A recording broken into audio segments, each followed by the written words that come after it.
Ah,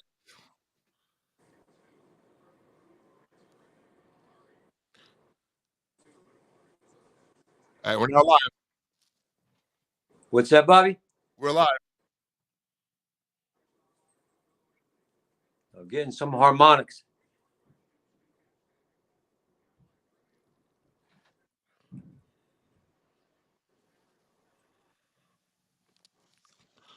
I think we finally got us live here on Villaroma Entertainment Television. I am with the great Doc Holliday and his son John. How you guys doing today? Good, good. How are you? I'm not too bad. How's the weather out there? Freezing. Freezing cold, Bobby. All right, we'll get this going. Like I said, there's a brand new program for me I'm using. Just started using it yesterday. So I'm sure once I get the hang of it, it'll be a lot smoother transition. We have Stephen J. hopefully coming on soon. So what's the sports landscape out there? What do you guys? So John, what do you guys do out there as far as sports? Like, what teams do you root for in that part of the country? So pretty much there's no professional team out here in South Dakota. So you're either a Denver Broncos fan or a Minnesota Vikings fan. And then for the big college, Nebraska is right underneath us. So a lot of people are Cornhusker fans. Okay. So who do you root for personally? So in the NBA, I'm a diehard Knicks fan. Oh boy. Ever since I've been a little kid, I picked all my teams and I've stuck with them ever since. So we've won 9 games in a row. We're going for 10 tonight. Up by 7 right now. So we're looking good. What about other sports? So in NFL football, I'm a diehard Atlanta Falcons fan. In baseball, I'm an Atlanta Braves fan. College football, I follow Notre Dame. And college basketball, I'm an Arkansas fan. Yeah, go Razorbacks. All right, very good. So what's the latest news you guys have heard out there so far? What's that? What's the latest news you guys heard so far as NFL? So with the NFL, the big thing, Daniel Jones signing for the 4-year, $140 million. 160 million. Plus $35 million in incentives, Bobby. That's big. That's huge. Ouch. The Giants franchise tag Saquon Barkley, I think around $10.5 million for 1 year. The Jets flew in to meet with Aaron Rodgers. We have Lamar Jackson. He got franchise tagged. So. But he can shop around. Right. Yeah, I think it's a non-exclusive tender. Yes. And plenty of teams could use a Lamar Jackson, Bobby. Hey, I know quite a few Falcon fans. I want to see him in Atlanta. They have enough money to pay him. Oh, we're ready. But then they downplayed it. They said, nah, the Falcons won't go after Jackson, which I don't believe. I think the Falcons could use a Lamar Jackson. Definitely. All right, Stephen J. joining us. We'll do it. Yeah, Stephen J. from Oswego. I heard him broadcasting the game the other day. Sounds great. Hey, appreciate it, Doc. Yeah, we had a very big weekend here up at Oswego. We had the round of 64 and the 32. We had the pleasure of broadcasting those games. Oswego, the number 6 seed in the NCAA Division III tournament. Like I said, they had the honor of hosting those 2 rounds.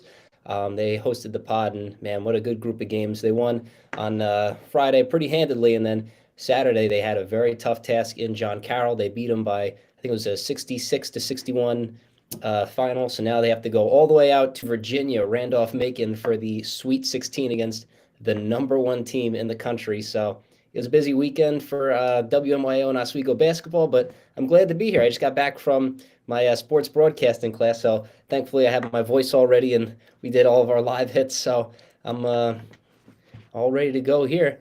Doc Holliday, where are you broadcasting from? That doesn't look like Villaroma. It's Rapid City, South Dakota. Rapid City, South Dakota, the second most beautiful place in the country behind the Sullivan Catskills, I hear. That's and we right. have Bobby Blackjack, and that doesn't look like the lodge at the Villa Roma either. Bobby, we have. Hey, I was spoiled 2 weeks ago. I'm going to ask for a timeshare unit this summer. I was spoiled. Man, I got to get me a setup like this too, like what you have. Oh my goodness! But yeah, so it's great to be on. Hopefully, I didn't interrupt anything, but we Yeah, we just had a little. finished. It's the first time using this software, so hopefully we get the kinks out today, and we go every week. We go bigger and badder, and getting some guests on. And I feel bad for we miss Chris. I'm a big Chris Monty fan, and hopefully he's listening, and he'll come back next week. Yeah, Chris I'm sure Monty, he'll awesome be comedy back. star. So, Steve, you're if I'm not mistaken, you're a Jets fan, correct? Unfortunately, I am. Oh yeah, a longtime suffering New York Jets fan. That is me, but we have some good news possibly on the horizon, but I'm trying to heed my expectations. Things can change in an instant like that in the NFL, so I'm just taking it in stride. But I mean, how can you not be excited if you're a Jet fan? You might have an actual quarterback, but like I said, I don't think that they're the only ones in the market for Aaron Rodgers. Maybe one or two other teams could sneak in there, but yeah, man, I'm Aaron Rodgers. I'll do whatever it takes. I'll go on a darkness retreat if I have to get A-Rod. How many years does Rogers have left in the tank, Stephen J? I mean, I would hope that if the Jets are going after Rodgers, that they'd expect at least two, right? I don't think they'd give up as many assets as far as the draft and with capital in cap space rather that they would just go out for 1 year. I have a feeling that obviously they're committed to Wilson. My thought is that they'd probably stick with Rodgers for 2 years. I'd say 2 years is probably all he has left, as long as we don't scare him off after one, like we did with Favre. And then maybe year five, Zach Wilson comes out on his last year of his rookie contract and tries to prove it, and the Jets want to go one more round with Wilson. That's my game plan, at least what I'd think for the Jets. But I'd hope that they at least get two. I'd be down for as many as Aaron Rodgers wants to play. But yeah, as we all know, Aaron Rodgers kind of takes it day by day. He doesn't like looking into the future that much, which kind of scares me. Well, he did look into the future, I thought, when he went into the quiet room for a few days. And what was the outcome of that? We thought we would get a pretty quick answer after that. I think it was like 2 weeks after, or we're 2 weeks post darkness retreat, and we've gotten nothing yet, which I thought would be pretty quick. But I guess he's really taking his time with it. He could have stayed in there for 2 weeks, I guess, at this point. But I guess something had to have happened if he's having conversations with the Jets. He's obviously under contract with the Packers, so he can't just go off and talk to them. The Packers have to approve it. There has to be maybe even an agreement of a ballpark of compensation. So at least the wheels are turning for Aaron Rodgers, who at least will listen to the Jets, which is a victory in itself. I have a Right. feeling that the Packers. It's not gonna be a big compensation deal. I think they want to get rid of the guy, save themselves $56 million on their books, and then put Jordan Love in there. I think they're getting tired of his act. Yeah, I mean, I'd definitely be tired if I was a Green Bay Packers fan. I mean, if you're having success, you obviously want to. You can bypass the Aaron Rodgers shenanigans if you're having a success, but you missed the playoffs this year. I think it just wore Packers fans then. Even the loss at home against Tampa Bay 2 years ago kind of started the whole downfall. Even though he was the MVP, just the constant mental games. It's not even on the football field, and that's really a shame. Where if you're getting judged by off the football field, you really have to be making some issues if you're that good a quarterback as Aaron Rodgers. So man, it's uh, the Packers are doing the reverse Zach Wilson. They're going from Aaron Rodgers to the young quarterback, and the Jets are going from the young quarterback to Aaron Rodgers. So I don't. I also don't think the Jets would be giving up a lot too. I mean, everyone's saying like two first rounders and Sauce Gardner. Sauce isn't going anywhere. I wouldn't even expect the Jets to maybe even give up a first rounder at this point. Douglas can definitely come up with a good deal, but that's what I'm thinking. But I mean, the Packers with Jordan Love, just cross your fingers. They've had about enough with A-Rod, so go ahead, give the young kid a shot. And what about Mike White? If Aaron Rodgers doesn't go to the Jets, that might be the plan B, which might force me into football retirement with Tom Brady too. If it's Mike White, I know Doc Holliday is the leader of the Mike White fan club, but who knows? Mike White might get a generous deal with another team. Yeah, I think I'm hearing that he's getting paid this year. I mean, he's not going to be paid a starter salary, but he's going to make some money. Yeah, and he's a guy who could get like a second round tender, where it's like only 8 or 10 million, I think is, which I mean for a backup now, that's 8 million for a backup if you want someone as reliable as Mike White has been, at least coming off the bench. They could do something with that, but I think that Mike White is kind of a last resort option. They already, I don't want to say struck out with Derek Carr because Derek Carr signs one day and they're talking with Aaron Rodgers the next day. That stuff doesn't happen overnight. I think the Jets have been in contact with the Packers from the beginning. I think he was kind of their number one guy. I don't know. I mean, if I were the Jets, I probably would have gone with Carr over Rodgers, but they're looking at short term now over long term, um, as far as quarterbacks and age and contract. So yeah, Well, if you're going short term, I think a Matt Ryan would work in New York. Matt Ryan could work if you have. I think if Zach Wilson run that team, maybe Matt Ryan. Uh, like I said, it's Aaron Rodgers or bust at this point. Matt Ryan. Well, you need to do some convincing for me, but I think. No, actually, I was making a joke, Steve. Okay, good. Good. Yeah, no thanks with Matt Ryan. Why don't you just put a statue of Joe Namath behind there if you want Matt Ryan there with that mobility? Oh my goodness. And then Oh, maybe they make the trade for the Packer quarterback, which comes in and he has Mike White and Zach Wilson under his wing. He gives them the experience. Aaron Rodgers. This could be. I think so. Like I said, I'm trying not to get my hopes up because that's the worst thing a Jet fan can do. And looking at it now, I mean, who's the number one team with the longest playoff drought? That's the Sacramento Kings.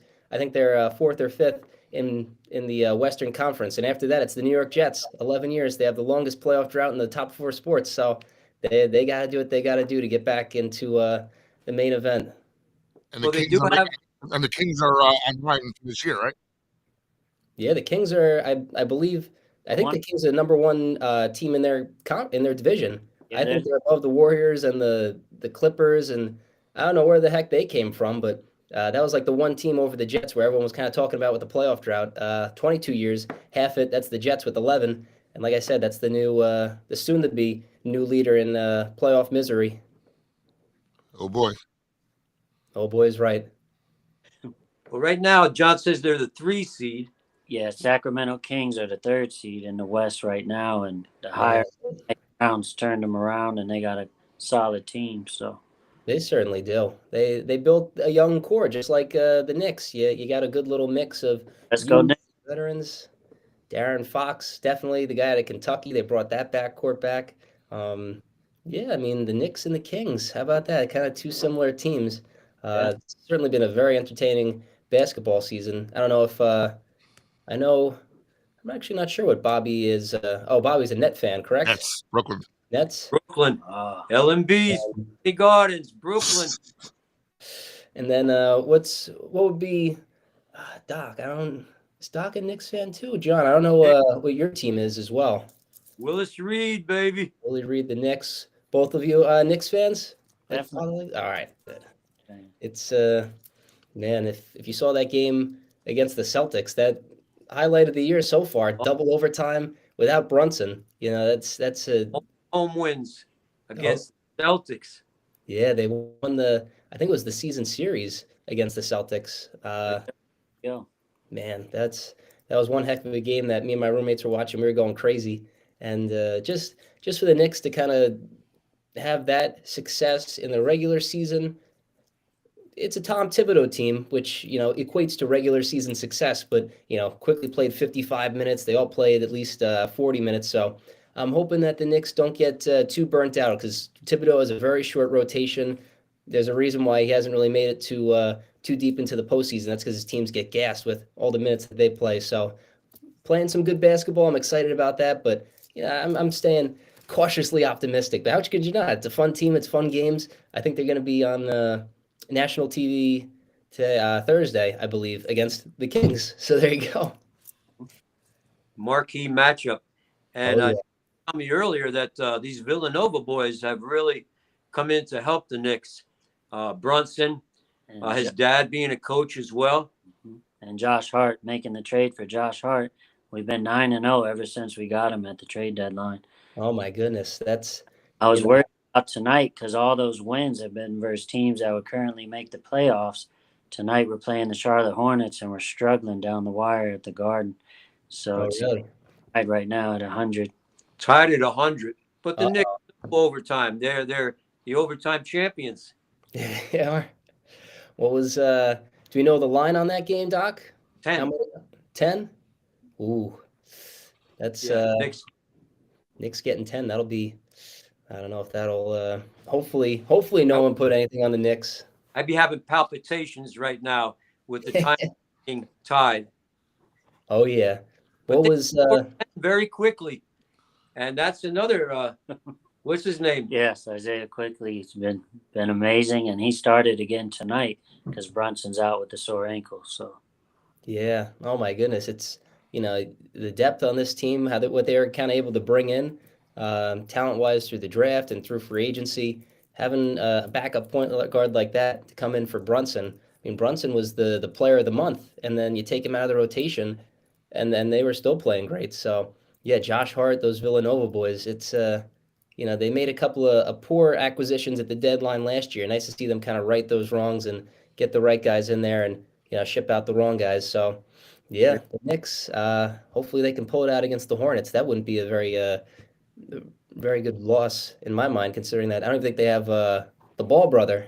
oh, he's hurt. He's hurt, and that's what I was scared of is a letdown game at home, and that's what spoiling. Mhm. Yeah, that'd be very very Knicks of them to do right after a very emotional Celtics game, going Right. down into the Hornets at home, falling flat on your face. Oh my goodness. All Yeah, right, that's Stephen J. Who's the oldest player on the Knicks right now on the roster? the oldest player on the Knicks.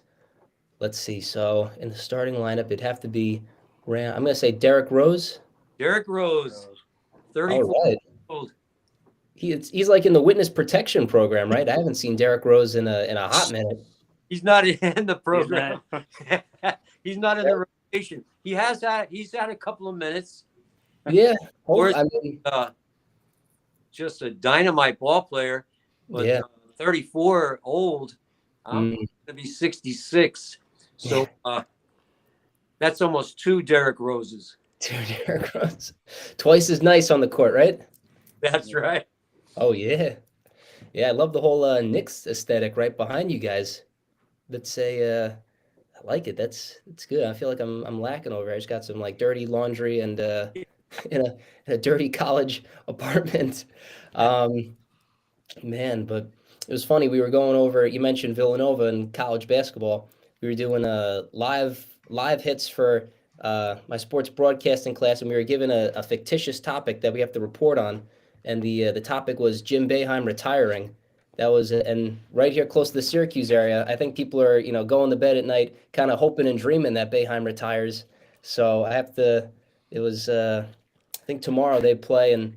They had a very poor year again for that Syracuse Orange, Carmelo Anthony and the Knicks. But yeah, Boeheim, another bad season. He's walking on very thin ice, considering he's like the mayor over here. Yeah, and he dies with the zone defense, and he'll never come out of it. I could make 33s, and he'll stay in the 2-3 zone, and it's ridiculous. Call a timeout, go man to man, stop, shoot. Anybody could shoot the basketball versus that zone, and he'll never come out of it. So. Yep. Yeah, and that affects recruiting too. A lot of these new players, they don't want to play in the 2-3 zone. They want to show that they can play man-to-man defense because they don't do that in the NBA. They don't play a 2-3 zone. Right. And obviously, Jimmy getting up in age, it certainly doesn't help either. But yeah, the Syracuse Orange, they're getting their torches and their pitchforks ready up here. And yeah, we're getting into March. Doc, do you have any favorites coming up now that the tournament's kind of on the horizon? Well, we're going to be talking about that next week, but I did watch the past week, and I really like Connecticut. They look pretty good. Really? And, I like that. I mean, Houston showed that they were human, and they still won against the Memphis team, and they only won by a point, but they showed that they are susceptible to being beat. A lot of those top seeds this year in the college basketball have gone by the wayside, and uh, many teams, especially in the Big East, with the 8 losses each. It's going to be a great tournament, I believe, and I have my favorites in the tournament. I think the bracket is going to be stacked this year, but we'll be talking about that next week. All right. Yeah, I like that. We got the tournament next week. This weekend we got the players, right? We got the fifth major coming up in only really 2 short days. And of course, Doc's favorite, Scotty Scheffler, Roy McIlroy, there in it. We got some very good golf coming up. We got a lot of good, players that are kind of hitting their stride early on in the year. Well, the Arnold Palmer, what a tournament that was to watch. And I felt bad for Scheffler because he had it at one point where just everybody else just couldn't make a putt. I've never seen that type of tournament before where so many people were down to the last couple of holes. It was fun to watch. Certainly was, and going into the day, you saw the leaderboard with it was filled with McElroy, Scheffler, Spieth, Cantlay, Hovland, a lot of guys kind of up there at the very top, and then who comes out of it? Kurt Kitayama, I think it was, who Yes. He's got ice in his veins, making I think it was on 17. He made a pretty good putt. That I didn't. Unfortunately, didn't see too much of the Arnold Palmer, but man, in a whole lineup like that, and Kitayama beating out McElroy and Scheffler. I know Scheffler, I think, shot like he didn't have a good Sunday, but man, what a finish for kind of the underdog, I guess you could say. That's right. And we're really looking forward to the Masters. That's a great time. Oh yeah, Always, every year, the Masters is just something to watch. And Arnold Palmer and his wife, Winnie, they have that foundation out there and they put on that great tournament. But they do so many nice things for young golfers and the community. And what a beautiful course out in Florida that it's just a pleasure to watch. oh yeah, of course that Arnold Palmer. They put on a lot of very good kind of pre-major golf outing, so it's not like you have to wait all this time and then all of a sudden you get the Open or the Masters. They got some good build up into it. So Arnold Palmer into the players and then into the Masters. We're in for some good treats out on the links there. We got the players. We got some solid groupings, I believe, for the players. I don't have them on me right now, but I know there are 2 monster pairings. There's 2 threesome pairings right now for not the Masters, the players, and of course the fifth major. Sean, do you do a lot of golfing yourself? Or have you ever gotten into it, or? I did when I was younger, growing up in Florida, but now out here in South Dakota, not really that much anymore with the what. We were on base today, Ellsworth Air Force Base, a huge base. I remember doing the Thompson Blue Show here back in 1988, and they have a golf course there. You couldn't see too much of it because of all the snow, but just a beautiful base, and they have so many things. And this area is really growing. Rapid City, you got, of course, Mount Rushmore up the street, Crazy Horse, and You got that's right. Have you seen? So you said you were at. What was the name of the base that you were at today? Called Ellsworth Air Force Base. Ellsworth Air Force Base, and that's you guys just. It was you guys walked around it. You said there was a. We did a little exploring and going into the BX and the local commissary and. Okay, Doc Holliday, did you try and make your way into one of those and try and get behind the wheel again, or Doc? Did you? Well, the challenge was getting on the base. But of course, I am a veteran. I have my VA card with me and my license. John is military. He's in the reserves now. How many years active? I did 6 years active, and now I have about 6 years to go till I can retire from the Air Force. So, And he works at the VA in Sioux Falls, Hot Springs, Hot Springs. South Dakota. Thanks. Well, yeah, before we go any further, I mean, God bless you guys for all the sacrifices that you guys have been making, and we love it. And, we can do something like this and talk about sports and enjoy our lives because of you both. So God bless you guys, and thank you. And Absolutely. I know Doc was talking about this trip for a while when I saw him a couple weeks ago. So I'm glad that Doc made it out there, and you guys are having a good time, and you guys are heroes on this cast right now. Thank you. It's That's just for a sure. beautiful family out here, and it's just tough being there up in Callicoon, which is it's kind of far away from Rapid City, Dakota. But I want to thank publicly right now Joy, my wife. Of course, she's covering up there in Callicoon to give me the opportunity to come be with my family. Separate vacations was not in the cards when we first got married, but you got to do what you got to do. And I told her it's time that I get out there. I got to get out there. Yeah. All the rumors flying about the Catskills and possibly new ownership coming in. You never know day to day. So I wanted to get this trip done, and it's been nothing but pleasurable, except for one. I just want to share this as well. I was the layover in Minnesota for a couple of hours. Oh, really? And I was on the plane, and the plane's on, and he's taxiing down the runway, getting ready to take off. And I saw these like big vehicles come with almost like a hydraulic guy in like this encased, almost like a Polaris in the sky on hydraulics, and it looked like a machine gun coming out of this thing he was sitting in, and he was almost like a big apparatus. And now what looked like the machine gun is spraying out this liquid all over the plane and the wings of the plane. And I'm looking out the window like, what the heck? What a comforting feeling. So now there's an off-duty pilot sitting next to me. The plane's filled, not a seat is empty. And I said, excuse me, sir. He says, yes. I said, what are they doing out there? And he says, oh, they're de-icing the plane before takeoff. And I was like, oh. That's, you We said got Minnesota? Yeah, in Minnesota.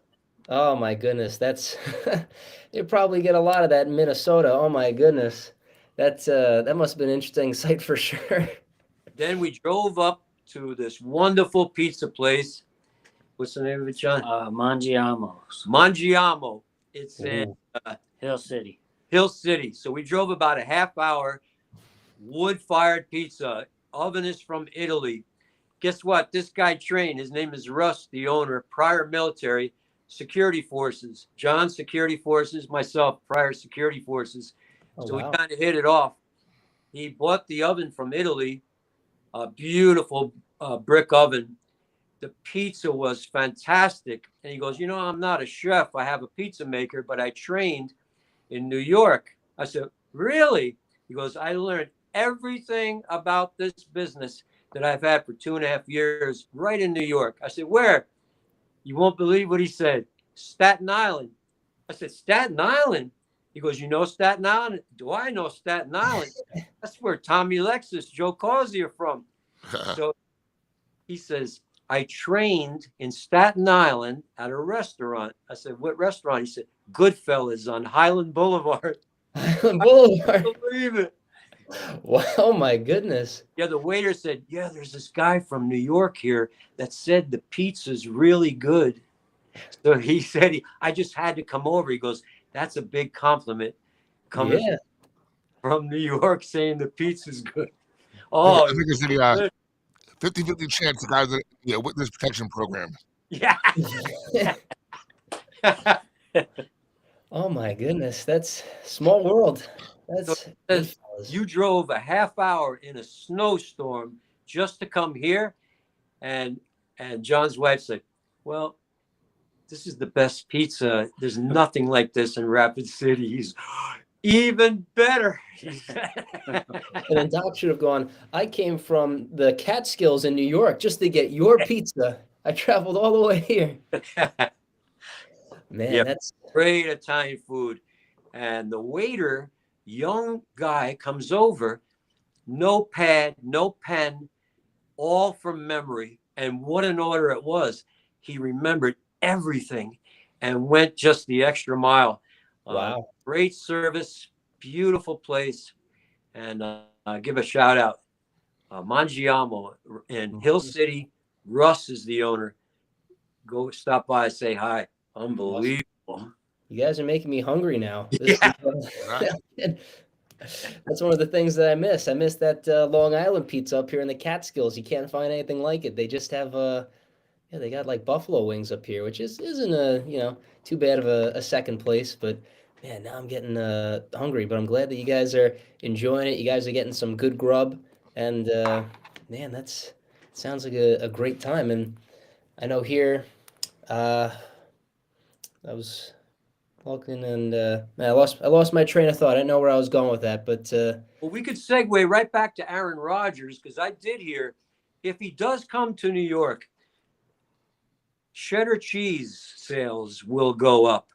New York cheddar, fine product, yeah, needs a spokesman like Aaron Rodgers. I think so.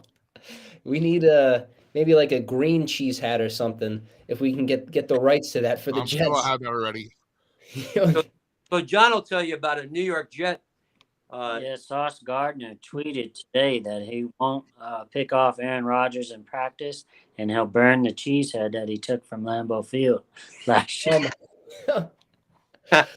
It's amazing what some of these players are tweeting, and I'm looking at it. And I see Brees Hall's also tweeting stuff, and I can't help but think like, what does Zach Wilson think when he sees all this? Like they're just advocating for a new quarterback, and he's still there. You got to feel like man, the lowest guy on earth at that point. But hey, I'd do it. We'll all You gotta get together and guys, think about this. Aaron Rodgers goes to New York. I'm pretty sure what I've heard lately, he's back to being a single man. Him and Zach Wilson are going for the same woman.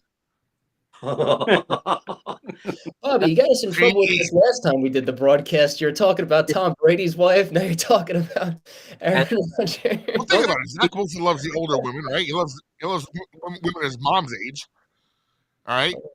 Aaron Rodgers is his mom's age, pretty close. So they're gonna be going. They're walking to a bar in Morristown. It's gonna be,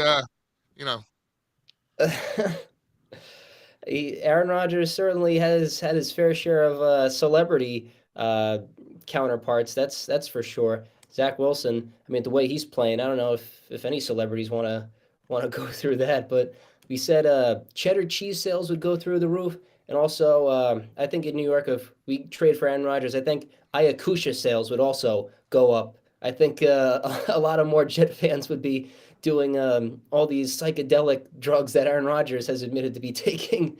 And maybe we can open up like a darkness retreat center too. Maybe more people will be doing that too. Jeopardy views will go up. He wants to do that too. I'll tell you, I was at 2 years ago at Villa Roma in the summer when I was there for vacation. We had that blackout that one August night. That is a darkness retreat in itself. Right. That was just one of the scariest nights I had in my life. I mean, everything's just pitch black and everywhere. So, well, I they can say imagine what you went through. city lighting in Callicoon. And I say, what is city lighting? They say street lights. Hey, Doc, one question everybody's gonna be asking when I watch this video later on today or tomorrow. So, where's the segue? Where's my segue? Yeah. Up in Callicoon. Joy's riding it around. I mean, is it missing you? Is she sending you like FaceTime? Is it? I mean, what happens when you guys are apart? It's tough. I have like anxiety. Separation anxiety. And I was even thinking maybe tweeting or messaging Aaron Rodgers, getting the number of that darkness retreat, and maybe it'll help me to with the separation anxiety. Segue. I think what happened was Doc was on the runway and he said, "Okay, Lumo, follow me." And now the Segway's on its way all the way, and it followed Doc the entire trip, and it Yeah, recorded it the it's like a whole dog way. trying to follow his way back home, with the scent. Yeah, it's like the Clydesdale commercial, right? Wasn't there a Budweiser commercial like that where the horse just keeps running and running and follows it? Yeah. Oh my goodness! And looks like we have a final here, uh, gentlemen. I think the Knicks. I think that they fell flat on their face in the second half, and I Oh, believe they lost to the Hornets by a score of 112 to 105. oof. I think they were up by 16 at half, and then Yeah. they got oh my goodness, then they got outscored by 20, 25, something like that. But The oh my goodness, those pain is over. yeah, John, some things never CBS change. Sports, first loss as a Nick. CBS Sports has Knicks as the number one team in the NBA in their power rankings. Are you That's kidding me? Come on. the must have Or been either a Nick fan that wrote it, but they love riding that Knicks wave, man. I tell you, better. they do It score. was fun while it lasted. And I just do remember the game not too long ago against the Brooklyn Net team where the Nets were favored. And I was even shocked when I had to put on my glasses and I don't have good sight without them. I couldn't believe the final score. Yeah, But, well, I don't. all of those, I'll be in the garden the next 2 days, and I'll be probably wearing my little Nets charm. Yeah, I'm You're sure gonna be I'll doing. get some backlash because now they're finally, Knicks are finally relevant. When are you going down, Bob? You going to do a tournament? Big East tournament starts tomorrow. Nice. Awesome. And you'll be covering that? Yeah. Oh wow. Nice. So, It's Bobby, who you like in the Big East? Uh, I'm a St. All grad and big fan, so I think you might win a couple of games. But if I had to guess, final, I think UConn Villanova. I think UConn before, very tough team, very deep. They got some very strong play from their center and their guards. But we'll see. all right. Yeah, Yeah, went they, down yeah, the other day. Unbelievable. What a bad game shooting for Villanova. Really showing that they are susceptible. All the teams this year, as I said earlier, it's a really close match this year. It's going to be fun to watch the next few weeks. yeah.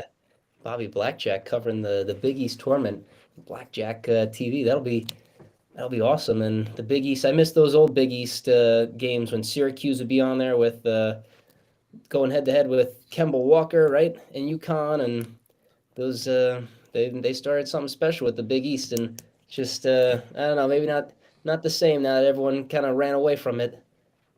What's funny, before you mentioned Jim Boeheim, there's a reason why all these legendary old coaches are leaving, and that's the NIL, the name and recognition, things that these kids are getting money for. Because it's a whole different landscape now in college sports. So Definitely. that's why these guys left, last year. Now you got Jim Boeheim, hopefully this year, because now it's all about the money that these kids can get up front. With yeah, you always do there was money being bandied about under the table, but now it's legal, and it's really causing a big divide in college sports.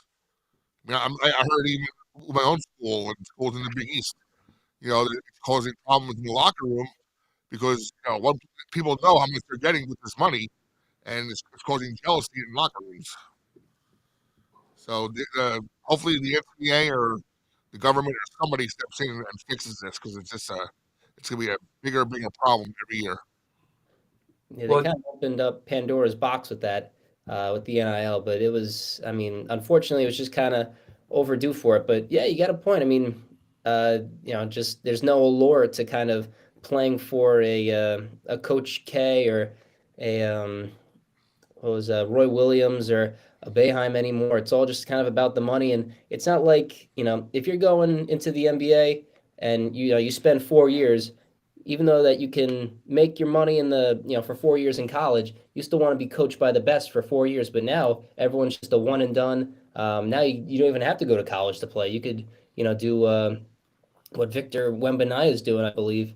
And yeah, there's no allure, and that's what Boeheim got into some trouble with this year. He was ripping teams like Miami for buying teams, but he's got a point. I mean, Miami made a big jump this year to kind of just into the top 15 or 25 in the NCAA.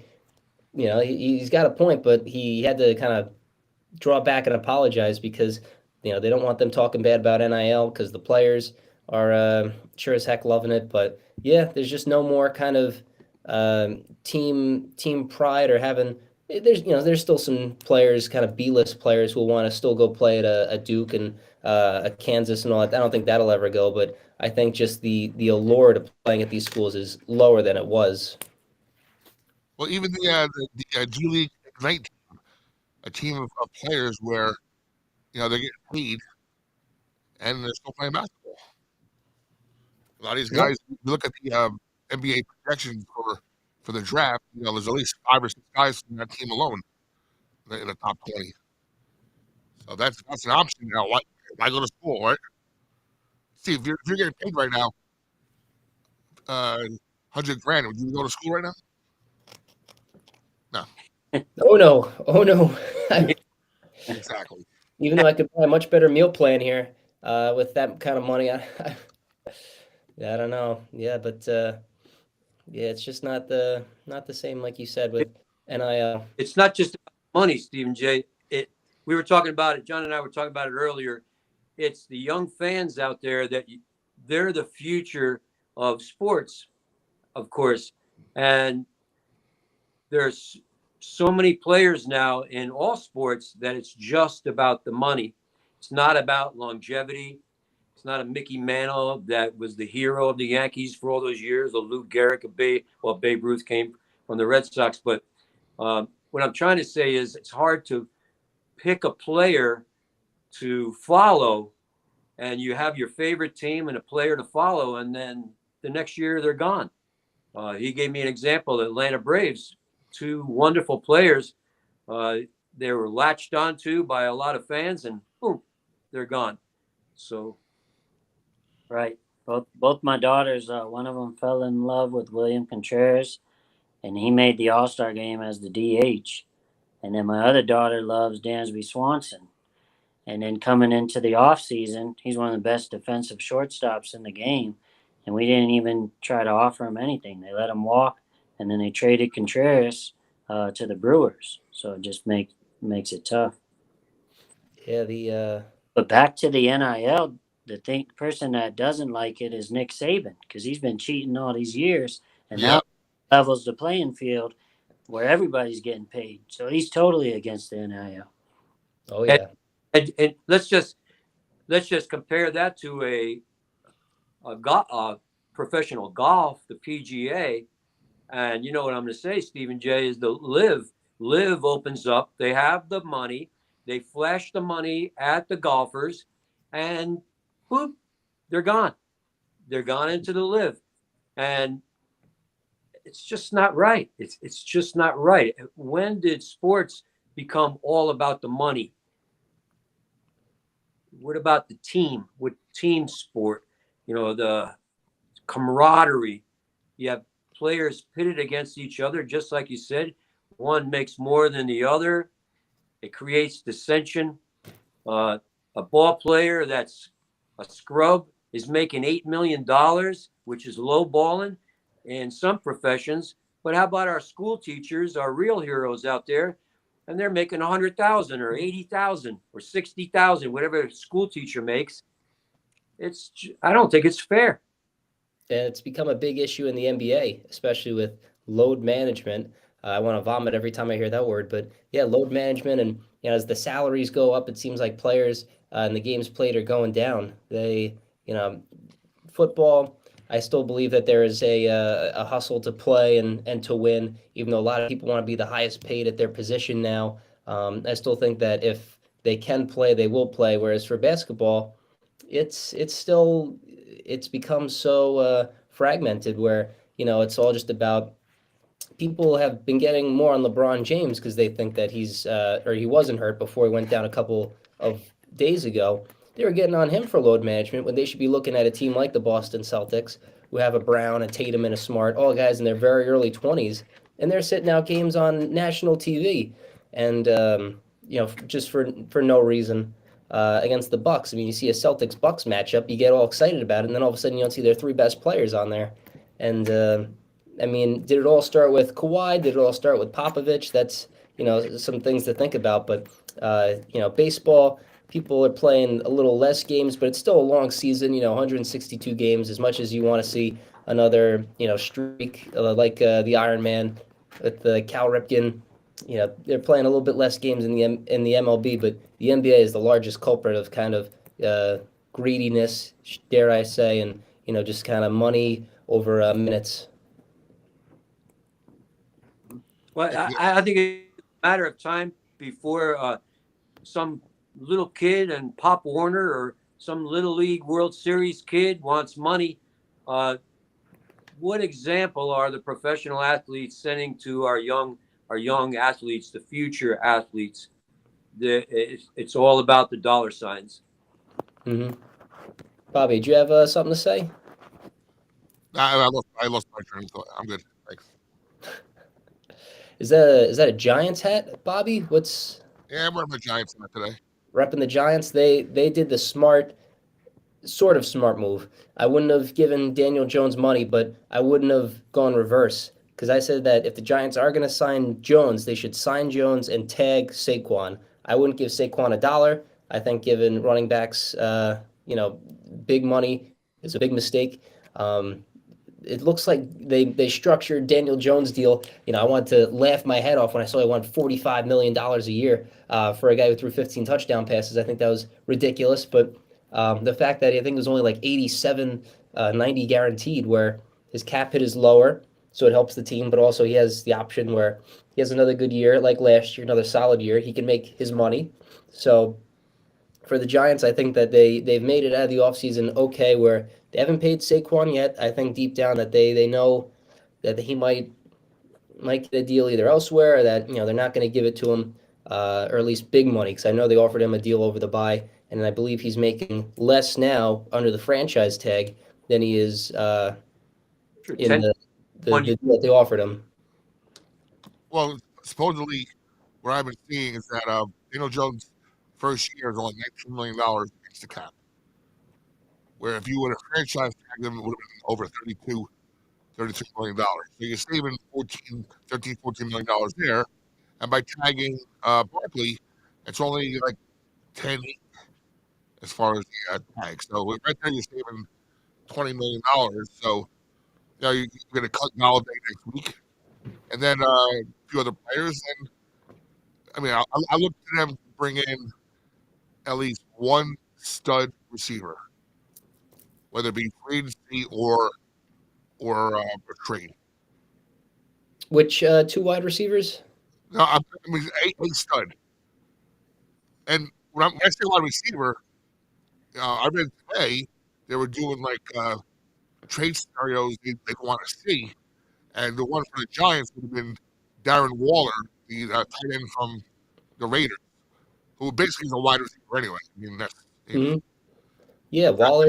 I think they kind of screwed up on Evan Ingram because Evan Ingram leaves the team and has a great year in Jacksonville, doing the exact same things he thought he was going to do when he was here. Mm-hmm. And I think Darren Waller is a much better version of Evan Ingram. Yeah. Like I would love Michael Meyer from Notre Dame. John's you're a Notre Dame fan. I would love Michael Meyer in a Giants uniform, no doubt. Mm-hmm. One of the best tight ends there is in college football coming in the draft. Exactly. So, so we'll see. We'll definitely see. But yeah, as soon as I put the news up before, I'm getting all my buddies who hate Daniel Jones. Oh, what a horrible deal! But it's the deal that works for the Giants. If it works for the Giants, but I think what Jones has done the other players are going to love Daniel Jones getting that deal because now the other quarterbacks, they're going to go for more. Lamar Jackson, he's going to shop around. He said if Jones, what did he win? One playoff game? Uh, he set the bar. So now they're all going to want more. Yeah, and if you're Lamar Jackson, you're licking your chops after seeing that deal with Daniel Jones. And but the one thing that Jones had over Lamar Jackson this year was durability. I mean, you can't give Lamar Jackson a mega deal after he played 11 games. And Daniel Jones, he showed improvement. Lamar Jackson has shown he had an MVP year, but now it's kind of he's maybe gone on the decline with all these injuries, and he's only won one playoff game. And the Ravens, they still made the playoffs even without Lamar Jackson at the quarterback position.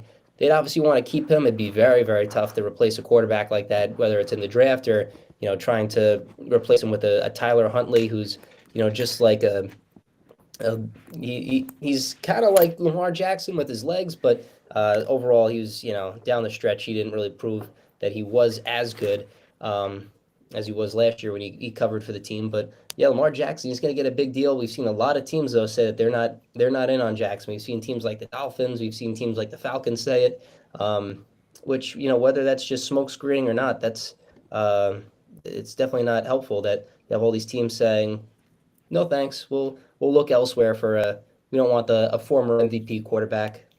I think he peaked early, and the book's out on him. People learned how to stop him, And I and then think a of new course now offensive throw the ball, coordinator. and he's not as good throwing the ball. Mm-hmm. You need the players up front. I think you need that offensive line. Some teams are blessed with a great offensive line, and John and I were talking about the Jets earlier. Is that Jets have this great defense, and they need a guy like Aaron Rodgers on the offense. They just didn't have the offense last year. The defense kept them in so many games. I remember that New England game. What a low-scoring game. Great defense, but there's no offense. Yep, and that's where you can look at a positive for the Jets, or even if you don't get a Rodgers and you could still get a Tannehill. You lost, or you won rather, 7 games last year without a real quarterback. So even if you have to get a B-list guy like Tannehill, which I wouldn't mind if we didn't get Rodgers or Garoppolo, where I would vomit uncontrollably if we got Garoppolo. But you won 7 games even without a quarterback. So anyone's an upgrade, really, even if it is Mike White for 17 games. But it's it's amazing how basketball is in swing. We're getting into March. We got good golf. We got NASCAR, and the one season that is in its off season is NFL, and we're still talking about it. It's beautiful. There are quarterbacks that they just quarterbacks they can get away with murder. And then there's one running back as well that can do that, but I won't say that. But quarterbacks, everyone loves quarterbacks, and that's the main story now. Depending on the storyline, it's the NFL all day now. Well, let's take a quick turn to baseball, and I just saw a stat. I was looking at the Caesars app, and do you know the more than how many home runs you bet on Aaron Judge? You won't believe the number. They say more than 46. Okay, the guy hits over 60 home runs, and now it's 46. So they're not expecting much. So they're teasing you, is what it is. I believe What do you that they think, Bobby? Aaron Judge hits 60 or more again? Nah, I think he'll land somewhere in the low 50s. Otani is the one who said he wants aiming for 63. That's well, that's interesting to me. Otani could sit out this entire year and still be the highest played base player in MLB history. So if Otani hits 63, there are a lot of teams that are lining up. Teams like the Dodgers who didn't do much, maybe even the Red Sox. I mean, you can never count the Yankees out, but I mean a team like the Dodgers that did nothing this year, they sat still, which the Dodgers don't really do. If anything, they kind of shed some payroll a bit. But I mean, they're lining up for Shohei Otani, who's going to put on a show. You said 47 home runs, 46 for Judge, 46. 46. I'm pretty sure that they're banking on Judge getting hurt this year, which was kind of a concern the last couple years. I think 2021, he played a decent amount. Last year, he played almost every game. But in recent past, before the pandemic, Judge was on the IL almost once or twice each year. So he got the money. He's not going after the any records like he was with 62, where he's playing every day. Maybe they're banking that Judge unfortunately does get hurt, which God forbid that. But 47, I mean, if I were a gambling man, why not? He looks good in the spring. He hit one yesterday. I'm in for 47. All right. What about any futures bets? Futures bets for baseball? The futures on baseball. I like the New York Mets have so much money. The owner has so much money. And again, it comes down to money. Just throwing that money around. Look at that pitching rotation. Oh yeah, yeah. It's quite a good crosstown rivalry they got there with the Mets. I know you had the Mets as a futures bet last year, which was a very good. Even though I don't think they didn't pay off with the pennant, but that was a good money. Even though they didn't make the playoffs the year before, so man, that was a good call by the Dockster. But yeah, baseball. It's can't wait for it to come back. I know just kind of every night having that expectation that the Yankees or the Mets are on at 7. There's no better feeling than watching just a couple innings of the baseball game in the background, and it's a beautiful time of year. Well, I'll ask you what you think, Bobby and Stephen J, about the new rule changes. We were talking earlier. It's just very strange, baseball. The the the tie game, the runner starts on second base. Well, it goes back, starts on second, and I'm not a huge fan of that because then when it gets to the playoffs, they take that rule away. So I think it should be the same throughout. yeah, either you're gonna have it through the whole year or don't have it at all. Like, why do they switch back and forth? I was saying a guy pitches a perfect game. It's tied at the end. There's a runner on second. How could it be perfect? The runner's placed on second. It's just very strange. But I do like that both leagues are going to be using the DH. I like that. Oh yeah, Can't use the shift this year. No shit.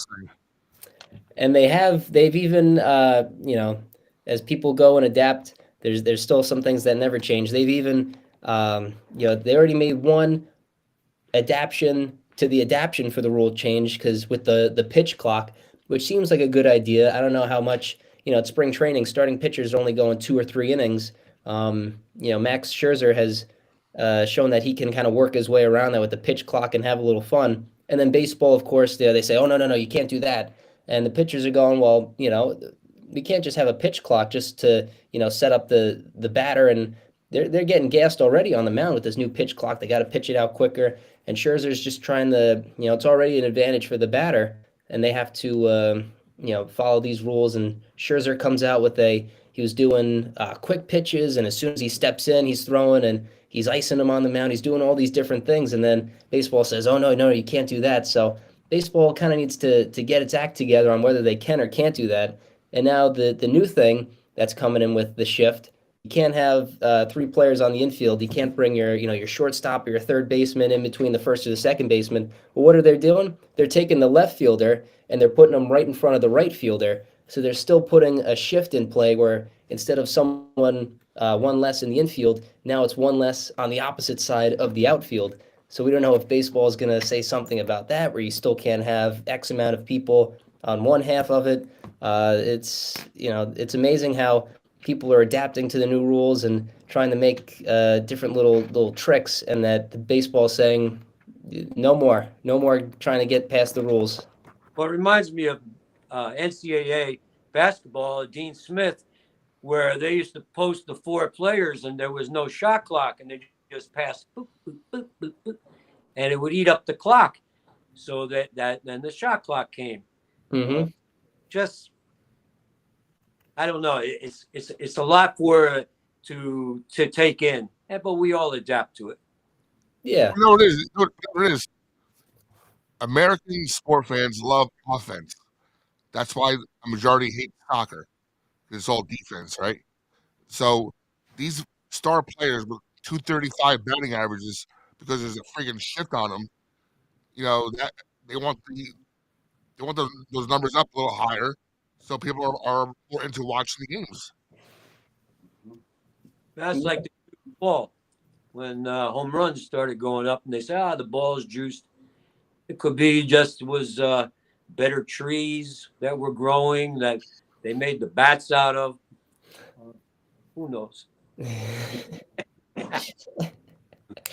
It's yeah, and going back to the ghost runner on second base in extra innings, I, it's just amazing how 15, 20 years ago, if you have a runner on second with no outs, that the first thing that would pop in your head would be, yeah, just bunt it over. So you get one guy, even a sac fly could bring him over. Now they don't bunt in baseball anymore. The Yankees. I feel like they every time that there's a ghost runner, they typically lose those games. And the fact that that no one's bunting to bring that runner over to third, even though analytics tells you not to. That's one thing that's drove me wild with that runner on second. I don't like the rule, but they don't even bunt them over anymore. They want to take their chances with three outs instead of two.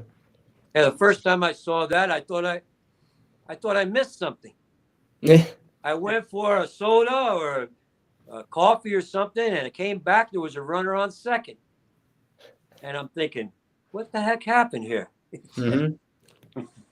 And they're yeah, like Bobby said with offense, they had talks about making the mound farther away, and the pitchers say, well, we're going to blow our arms out if you put the mound back farther.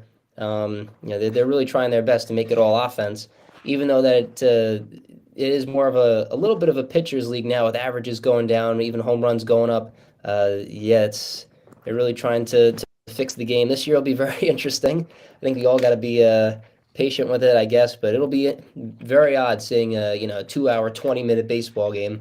Never in my life have I seen that. So I'm going to see that probably this year at some point, and that'll be a welcome surprise. Now, what happens? How many innings do they play? Do they play less innings on a double header like college, or? That was a rule in 2020, right? Wasn't it 7-inning double headers? COVID year, yeah. Uh, I think it's 9 innings now, but obviously with the ghost runner on second base and extras, they're really trying to prevent extra inning games. But then again, if you're already cutting it down by that much, in extras, instead of a 4 hour game and you just want it to be over, baseball fans are going, all right, it's 2:15, let's get in the extras. Now this is when I wanna watch, and we're getting really into the swing of things. That's for sure. I wouldn't like to lose to a ghost runner. I don't It's like. annoying. It's good when you win, and it's Yeah. bad when you lose. There's no way around it. Exactly. You love it when it works your way, and you curse it when it doesn't. It's really a wonderful thing that baseball made, where you can go Well, either side of it. worst card in the house bingo. There's only one happy person, the winner. Everybody else is kind of upset. Oh yeah, yeah. So, Doc, while you're up there in South Dakota, is there betting up there? I tried using the Caesars app just so everybody at home knows. If you come to South Dakota and you're from New York, there's only 19 states that accept that app, and South Dakota is not one of them. And they do have the GPS on your phone, so it says you're out of state. First, they say they don't know where you are, and then they know exactly. But they do have other apps. And if you go to Deadwood, where Kevin Costner is a big fan, excuse me, there is betting up there now, John, right? Yep. We're gonna see Doc Holliday driving with his phone, crossing state lines, trying to find a state where he can put some money on the Knicks over the Kings. Actually, I have to admit, I was on my way to New Jersey, down to see Tommy Alexis down where he works there in Bergen County. And I wanted to make a play, and I knew I was near the border of Jersey, so I pulled off into the rest area. Wait, where's Tommy working? I'm in Bergen County. Where's he work? It's Bram Auto Group. They own 14 dealerships. He works at a Lexus car distribution center. Has like 4,000 cars there. They prep them and get them ready to go. And Yeah, beautiful. Yeah, I like going to New Jersey, going to see Tommy down there. Mm-hmm. John knows Tommy. Yeah. Awesome. Oh, yeah. We love Tommy Lexus. Oh yeah. And I want to give a shout out. Not sports, but he's a big sports fan. And I run Peter's website, Peter's Meat Market, down on Arthur Avenue, 2344 Arthur Avenue, 718-367-3136, Peter's Meat Market. But his son-in-law, Tom Baker, who he sent me a link, and Stephen J knows what I'm going to say, and Bobby does. Best meat markets and butcher shops, not in New York, not in the tri-state area, in America, featured in Food and Wine magazine. And I'm flipping through, and what did I see? A picture that I took at a Ferragusto festival in September, and they used it in the magazine. And I was just so proud to see that picture. Yeah, that's what all those years as a content creator and being brand ambassadors. That's all that experience coming into play. It's Doc Holliday with the coming in for Peter's Meat Market. He's much better at making a beautiful product than he is at gambling on horse races or on the horse auction. I'll tell you that. Oh, yeah, Peter's horse didn't do too well over President's Week, but Close How second. big was that pop, by the way, that night? the biggest one that week was 2750. Wow. Yeah, and the 7-horse, my friend Gaetano won the race, and Manny, the owner, was very happy. Very. Oh, good times. Week 7. It was way too quick for me. Those couple days. Yeah, they said, how'd it go? Yeah, Stephen even asked, he texted me, he says, how'd the rest of the week go? I said, it's just a blur. It was Yeah, all those are good days for me too. That was a good week.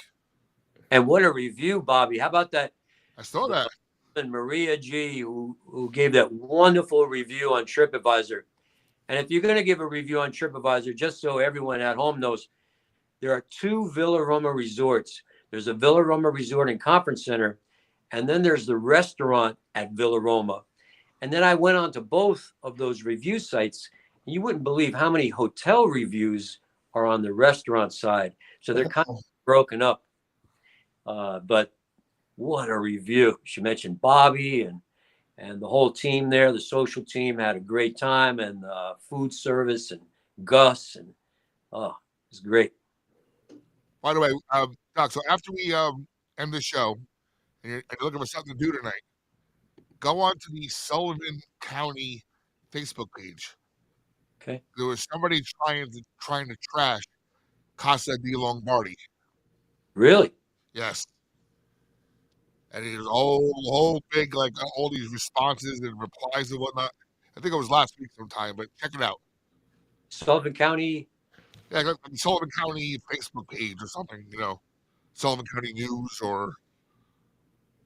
but they were mentioning like somebody was trying to plant cockroaches in his restaurant and stuff. Yeah, Big thing I read last week. Jeff Cass from Naples used to own Lenny's Pizzeria on Prospect Avenue in Brooklyn. Great food, but I can't imagine anyone bashing it. We were just there maybe a couple weeks ago. I'm waiting to take it on. Yeah, apparently it seemed like it was kind of internal town beef or something, but it was really it really blew up as far as the responses.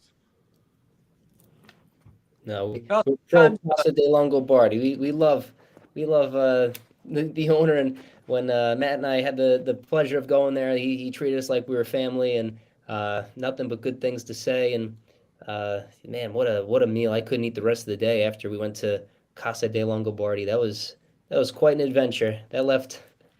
I'm still a little full from all those gnocchis I ate. Yeah. Man. Bobby, I can't say enough about the setup that you got here. You got all the jerseys there. You got. Well, you'll see it better. I'm still working on my lighting. So once I got my lighting going, and my display used to be in the other room, and it was bigger. If you look at some of the older videos I've had, so a lot of my stuff's still over there. But I want to make it something. I want to have a little different atmosphere, so I'm still moving some stuff around. And Mhm. next is the lighting. You'll see more of what I have back here. Just bring one of the disco balls that you put on the mez. Just put that right behind you, and you'll just have a whole bunch of, of lights going around. Yeah, it's probably in the garage somewhere. I was waiting for my next assignment. There you go. Do you still have a disco ball, Bobby? No, Yeah. those were the things, though. All right. Well, hey, I say, oh my goodness, a minute and 40, an hour and 41 minutes in. That's Well, the first half hour where there's nothing. I'll have to edit it later on today. Yeah, I was just getting out of class. Class ran very late. We ended at 8:45, and I got out at 9, and I have to do the 15-minute walk back, and the wind was blowing against me, so that didn't help. But I made it on against all odds in Oswego County with the weather and class. Today was my only night class that I have, but now I have to get have midterms this week. Oh my goodness, a whole lot of midterms before spring break next week, and but it was good, and I'll be keeping an eye on the Oswego basketball team. That's for sure this weekend. Yeah, loved hearing you on the air. Matt sent me the link. Give a shout out to Matt Holiday on air, iHeartRadio, and he sent me the link. I just clicked on the link. I pushed on it with my finger, and automatically I'm hearing Stephen J. and the All right, taking down Marymount, I believe it was.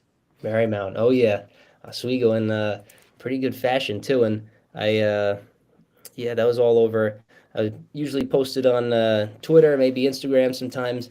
WNYO 88.9. Shout out to our Oswego station here, student run radio station. It was a blast for basketball, and now we're maybe we're on the baseball on the call. Very nice. All right, hey, well, I say before we say our goodbyes, let's get a few last words in. Bobby Blackjack, we'll start with you. This could be a rant. Now, I don't want you talking about any girlfriends or wives like you do with Zach Wilson and Tom Brady, but maybe just a rant or a rave or a hope for a sports team. What do you got for me, Bobby? Well, I was gonna add on to your baseball thing right there because broadcasting baseball is a whole different animal. I got my high school team coming up in April, and whew, baseball is not an easy game to broadcast. Oh no, A you lot of got time in between. There's a lot of dead air time, and you got to watch out where the ball goes. But big news today: Tom Brady is now a cat dad. So I'll leave you with that. Doc Holliday. What says you? I say sports is the best thing in the world. Growing up as a kid, playing Little League, then going to Italy with the Air Force at Aviano Air Base, and playing with the FIBS in the B division, both baseball and soccer. Not just do people follow sports in a big way, it's used as a PR tool, and it's a good camaraderie between fans and players, and it just puts everybody in a good mood, and it gives you something to follow and get behind and be a fan and root. And I just so happy that I've been part of sports my whole life. And that's not even to mention the table tennis, Yeah. the Segway skills competition. What about you, John? I'm really looking forward to free agency. Starts on March 15th. My Atlanta Falcons have the second most money to spend. Hopefully, they bring in some dynamic players that could help us and help this rebuild go in full effect here. So we have that. We have baseball starting later this month. Full swing with March Madness, the conference tournaments. It's just an exciting time. And definitely when the Knicks are winning, it's great. But then we lose tonight, so it's kind of deflate the streak. But we'll bounce back. Yeah, Atlanta Falcons fan. That's I believe in their coach and Arthur Smith. He's gotten a couple of 7-win seasons off of very quarterbackless teams. So I think he's part of the solution, and it's fun when you have a lot of cap space and you can say I want this player, this player, this player. Um, yeah, I think the Falcons are in the right direction. It certainly doesn't hurt that you're in a fairly weaker conference like the South, where really only a couple games can really be the swing of it. Right. Yeah, the Falcons, and as much as I'd want to give a shout out to the Jets and signing Aaron Rodgers, I think I gotta go with some high praise for my Oswego Lakers. They're going into Randolph-Macon, 500 miles away in Virginia. Randolph-Macon, a team that hasn't lost at home in 164 games, Wow. and they're the number one team in the NCAA, a Sweet 16 matchup, which could easily be a Final Four matchup. The Oswego Lakers, they got a tall task ahead of them, and hopefully we can break that streak and keep on dancing into the Elite Eight and maybe even make a run. So is this Division 2 or Division 3? This would be Division Three. Okay. Division Three, and yeah, it's amazing how the NCAA Division Three, they were press conferences after, and they had a whole bunch of merchandise and badges and press conferences. I didn't think they'd be as serious for Division Three as they were, because like I said, we got to host those two games, so it was cool, kind of being in that little NCAA bubble for a couple of days. And can they do it, Stephen J? Can Oh, the easily. prevail? Oh yeah, the Lakers can prevail. I'm predicting, I'd say the Lakers would probably be getting 13 and a half points. They'd probably be getting it. I'm going to say hit the over, get the Lakers plus 13 and a half. I say we keep on dancing to the Elite Eight. That's my pick. Then forget the 13 and a half. Go with the money line, and let's go to the Elite Eight. Let's go to the Elite Eight. Go Lakers. Because if not, it'll be a long bus ride back, 500 miles, if you're coming off a loss. So, for the sake of everyone, yeah, but I'll be keeping my eyes peeled during the spring break. All right, Doc, before we go, just wanted to mention, I just noticed this. We are 15 days away from the Euro qualification matches. Italy versus England, March 23rd, 3:45 p.m. So I'll be watching. And I'll have it on at the hotel. I'll put it on the big screen, and we'll just get into it. Yeah. Oh, yeah.